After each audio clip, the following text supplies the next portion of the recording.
என்னப்பா இன்னைக்கு என்னம்மா லஞ்சு? இன்னைக்கு எங்க உட்காந்துருக்க செட்டப்பே நீங்களே தெரிஞ்சுப்பீங்க. ரொம்ப நாள் கழிச்சு பொங்கலுக்கு இன்னைக்கு மதியான சாப்பாடு எங்க அம்மா வீட்டில் தான்.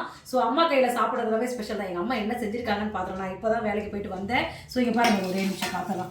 தட்டே பெருசாக இருக்குது. ஸோ இந்த பெரிய தட்டில் என்ன சாப்பிட போகிறோம்னு பார்த்தீங்கன்னா, இங்கே பாருங்கள், குஸ்கா பண்ணியிருக்காங்க. ஒயிட் குஸ்கா தான் பண்ணியிருக்காங்க எங்கள் அம்மா. கொஞ்சமாக போட்டுக்கலாம். தண்ணி தாகமாக எடுக்குது. காலைல சாப்பிட்ற பொங்கலுக்கு தண்ணி தாகமாக எடுக்குது. கொஞ்சமாக குஸ்கா போட்டுக்கலாம். அது தொட்டு சாப்பிட்றதுக்கு பாருங்கள், காலிஃப்ளவர், உருளைக்கிழங்கு, கேரட்டு, பீன்ஸு இதெல்லாம் போட்டு அப்படியே கலவையாட்ட ஒரு கறி குழம்பு செய்கிற மாதிரி செஞ்சுருக்காங்க பாருங்கள். சூப்பர். அதையும் கொஞ்சம் எடுத்துக்கலாம். இதை போட்டு பிசைஞ்சு சாப்பிடும் போது அதுக்கு டேஸ்ட்டு தெரியும். அதுக்கப்புறம் இங்கே பாருங்கள், தயிர் பச்சடி இதுக்கு தொட்டு சாப்பிட்றதுக்கு. தயிர் பச்சடிலாம் எப்படி இங்கே பாருங்கள், ஒயிட் ரைஸு, சாம்பார், ரசம் இதுக்கு சாப்பிட்றதுக்கு. இது பார்த்தீங்கன்னா பிரியாணி. இன்னைக்கு வேலை செஞ்ச இடத்துல பொங்கலுக்கு பிரியாணி கொடுத்தாங்க. ஸோ சுட சுட பிரியாணி இருக்குங்க. எல்லாருக்கும் ஒரு பொட்டலை கொடுத்தாங்க. நான்வெஜ் சாப்பிட மாட்டேன். ஸோ அதனால் பார்த்தீங்கன்னா எங்கள் அம்மா வீட்டில் கொண்டு வந்து கொடுத்துட்டாங்க. அம்மா சாப்பிட்டோம் அப்படின்ட்டு.